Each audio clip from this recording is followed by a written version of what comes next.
Hello guys, welcome back to RK anime lover. ஓகேவா நண்பர்களே, நம்ம இப்போ என்ன பார்க்க போகிறோம்னா பியாண்ட் டைம் கேஸ் அப்படிங்கிற அனிமி தான் கொண்டு வந்திருக்கேன். இது ஒரு டோங்குவா மக்களே, நம்மளோட 2வது சேனலில் தான் இதை அப்லோட் பண்ண போகிறோம். அதனால் இந்த வீடியோவுக்கு முடிஞ்ச அளவு சப்போர்ட் பண்ணுங்கள். வாங்க வீடியோக்குள்ளே போகலாம். இந்த வீடியோட ஸ்டார்டிங்லேயே நம்ம ஹீரோ தான் காட்டுறாங்க.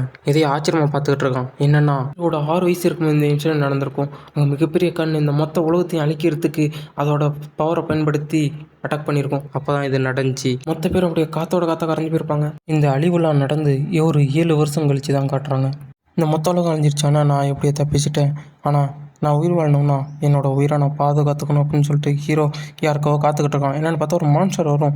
அந்த மான்ஸ்டரை போட்டு தள்ளிட்டு தான் ஹீரோ காத்துக்கிட்டு இருப்பான். எப்படியும் அந்த மான்ஸ்டரையும் போட்டு தள்ளிடுவான். போட்டு தள்ளிட்டு அதோட மீட் எடுத்து தான் ஹீரோ சாப்பிடுவான். அந்த அழிவு முடிஞ்சதுக்கப்புறம் இங்கே ஒரு பேரியர் மட்டும் வந்து இதுக்குள்ளே நிறைய புதுசான மான்ஸ்டர்லாம் உருவ ஆரம்பிச்சிருக்கும். வருஷமாக ஹீரோ அப்படியே சர்வே பண்ணிடுவான். அடுத்து அங்கே இறந்து கிடந்த அந்த குடும்பங்கள்லாம் சரி நிம்மதியாக இருக்கட்டும்ன்ட்டு அவங்க எல்லாருக்கும் நெருப்பு வச்சுட்டு ஹீரோ அங்கேருந்து கிளம்பிடுவான். அந்த மான்ஸ்டர்கிட்ட இருந்துலாம் ஹீரோ தப்பிச்சு போயிட்டு இருக்கும்போது ஹீரோவுக்கு ஒரு மிடில் கிரேடில் இருக்க ஒரு கல்டிவேஷன் டெக்னிக் கிடைக்கும்.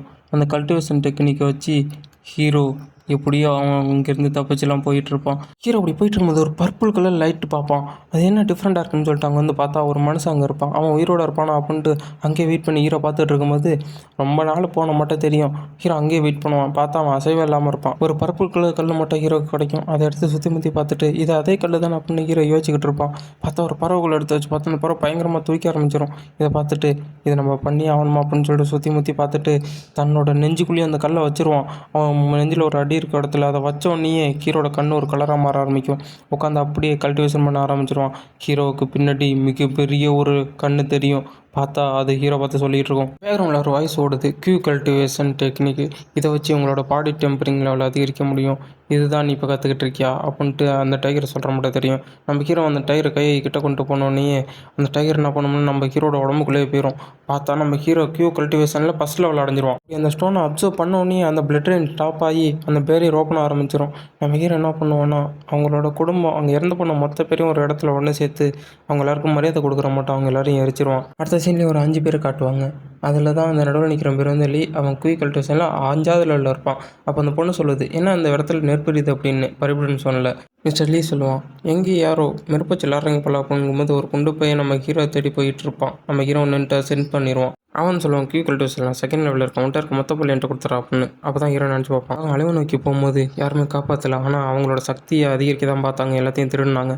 நம்மளும் இந்த உலகத்தில் உண்மையாக இருக்கக்கூடாது, ஏன்னா யாருமே நம்மளுக்கு உண்மையாக நம்மளும் உண்மையாக இருக்கக்கூடாது அப்படின்னு சொல்லிட்டு அவன் கையில் இருக்க அந்த பாக்கெட்டை தூக்கி போட்டு அவனை அட்டாக் பண்ண ஆரம்பிச்சிடுவான். நீ என்ன முட்டாளா என்ன அட்டாக் பண்ணுற அப்படின்னு அவன் கேட்பான். அவங்களும் வந்து இறங்கிடுவாங்க. ஒழுங்கு மரியாதை சண்டையை நிறுத்துங்க அப்படின்னு சொல்லிட்டு அந்த லீட்ரு மிஸ்டர் லீயும் வருவான். அவன் வந்துட்டு என்ன சொல்லலாம், இந்த இடத்துல என்ன நினச்சிட்டு எனக்கு உடனே ரிப்போர்ட் பண்ணு அப்படின்னு சொல்லிட்டு, டே தம்பி நீ என்னோட வாடா அப்படின்னு சொல்லிட்டு போவான். நம்ம ஹீரோ என்னது எனக்கு ஹெல்ப் பண்ணுறீங்களா அப்படின்னு சொல்லிட்டு ஹீரோ அவங்கள தோடி பண்ணோடனே அந்த கொண்டு போய் நம்ம ஹீரோ எப்படி பழகுன்னு சொல்லிட்டு நம்ம ஹீரோ எங்கேயோ போவோம். கொண்டு போய் பார்த்துருவோம். அப்போ அந்த லீட்ரு இது இன்ட்ரெஸ்டிங்காக இருக்குது அப்படின்னு சொல்லும்போது நம்ம கொண்டு போய் நம்ம ஹீரோ தேடி வந்துடுவோம். நம்ம ஹீரோவும் அப்படியே ஒளிஞ்சு மறைஞ்சி ஆட்டம் காட்டிகிட்டு இருப்பான். அவனுக்கு என்னப்பா கொண்டு பயில வட்டியா உனக்கு சோழி நீ முடியுதுற அப்படின்னு சொல்லிட்டு ஹீரோ அவனை அட்டாக் பண்ண ஆரம்பிப்பான். அவனும் நம்ம ஹீரோ பதிலுக்கு அட்டாக் பண்ணுவான். நம்ம ஹீரோனோட கையை துண்டாக எடுத்துருவான். ஆனால் அவன் அதெல்லாம் வாங்கிக்கிட்டு ஒரு டோர்மெண்ட்டாக இருக்கிறதுக்குள்ளே போயிடுவான். நம்ம ஹீரோ அவனை முறைச்சி பார்த்துக்கிட்டு இருப்பான். யாருக்கு காரணங்கிறத இவனை காட்டக்கூடாது அப்படின்னு ஹீரோ முடிவு பண்ணிடுவான். அந்த குண்டனை பார்த்து இன்னையோட உன் சோழி முடிஞ்சிடா அப்படின்னு சொல்லிட்டு அவனை அட்டாக் பண்ணுறதுக்கு வரும்போது அந்த குண்டன் நான் ஒன்று சும்மா உடம்பட்டேன் அப்படின்னு சொல்லிட்டு அவனோட ஃபுல் போரை கொண்டு வந்து அட்டாக் பண்ணுவான். நம்ம ஹீரோ அவனோட நெஞ்சிலேயே கத்தியை சொருவி கொண்டு போய் ஜேர்பட்டை எடுத்து அடிச்சிருவான். அவன் அப்படியே துடிச்சிக்கிட்டு இருப்பான். அப்படி துடிச்சிக்கிட்டு இருக்கும்போது அவன் வாயில் ஒரு இது மட்டும் எலி மட்டும் இருக்கும்ல, அதை வச்சு அமுக்கியே அவனோட சோழியை அங்கேயே முடிச்சிருவான். நானாக அந்த லீட்ரு எங்கே போனவன் ஆளை காணுமே அப்படின்னு சொல்லிட்டு அவன் நினச்சிக்கிட்டே தேடி வருவான்.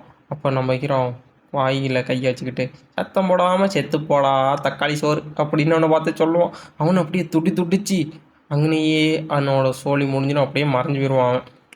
அதுக்கப்புறம் அந்த லீட்ரு அந்த சண்டை போட்ட இடத்த நோக்கி வந்துக்கிட்டு இருப்பான். வந்துட்டு இங்கே இடத்துல தானே எனக்கு ஏதோ டிஃப்ரெண்ட்டாக தெரியுது அப்படின்னு சொல்லிட்டு ஹீரோ இருக்க இடத்துல வருவான். அவன் வந்துட்டு நம்ம குண்டை செத்துட்டான்னு உனக்கு தெரிஞ்சிடும். செத்ததுக்கப்புறம் நான் இந்த பர்பரன் சொன்னிட்டு போகிறேன், உனக்கு விருப்பம் இருந்தால் எங்களோட வரலாம், அப்படி வந்தீங்கன்னா உனக்கு நல்ல ஒரு எதிர்காலம் இருக்குது அப்படின்னு ஹீரோ பார்த்து சொன்னோன்னே நம்ம ஹீரோ அதை பார்த்துட்டு என்ன சொல்கிறீங்க அப்படின்னு சொல்லிட்டு வெளில வந்துடுவான். வெளில வந்துட்டு அவனா அந்த இடத்த விட்டு வெளில வந்துடுவான். நம்ம ஹீரோ வருவானா வரமாட்டானா அப்படின்னு சொல்லிட்டு அங்கே என்ன பார்த்துக்கிட்டு இருப்பான். நம்ம ஹீரோ நான் இந்த வந்துட்டேல அப்படின்னு சொல்லிட்டு அங்கேருந்து டான்னு வந்து நிற்பான். நம்ம ஹீரோ வந்ததை பார்த்துட்டு ஓ ஒரு வழியாக நீ வந்துட்டியா, சரி நம்மளோட ஜர்னி ஆரம்பிக்கலாமா அப்படின்னு சொல்லிட்டு அவன் நம்ம ஹீரோ பார்த்து கேட்பான். அடுத்து ஹீரோ என்ன பண்ணுவான், அவங்க மொத்த குடும்பம், அதுக்கப்புறம் அந்த ஊரில் இருக்க மக்கள், அதுக்கப்புறம் ஹீரோட மாஸ்டர் எல்லாரையும் ஒன்றா கொண்டு வந்து ஒரு இடத்துல வச்சுட்டு அவங்களுக்கு இறுதி மரியாதை செலுத்துகிற மாட்டோம் அந்த இடத்துக்கு நெருப்பு வச்சு அவங்களுக்கு வழி அனுப்பி வைக்கிறதுக்கு ஹீரோ முடிவு பண்ணிடுவான். அப்படி முடிவு பண்ணிட்டு அவங்க எல்லாரையும் குட் பாயின்னு சொல்லிட்டு அவன் நெருப்பை தூக்கி போட்டு அவங்களுக்கு வழி அனுப்பி வைப்பாங்க ஹீரோ. அப்படி அந்த நெருப்பு காய்ஸ், இந்த அனிமி ஃபுல் வீடியோவாக எடிட் பண்ணது கிடையாது, அதனால் கோச்சிக்காதீங்க, முன்ன பின்ன இருக்க தான் செய்யும். நல்லா இருக்கான்னு சொல்லுங்கள். அடிக்கடி காப்பிரைட் வருது, அதெல்லாம் எடிட் பண்ணி மறுபடியும் போட்டுக்கிட்டு இருக்கேன். நெக்ஸ்ட் வீடியோவில் பார்க்கலாம்.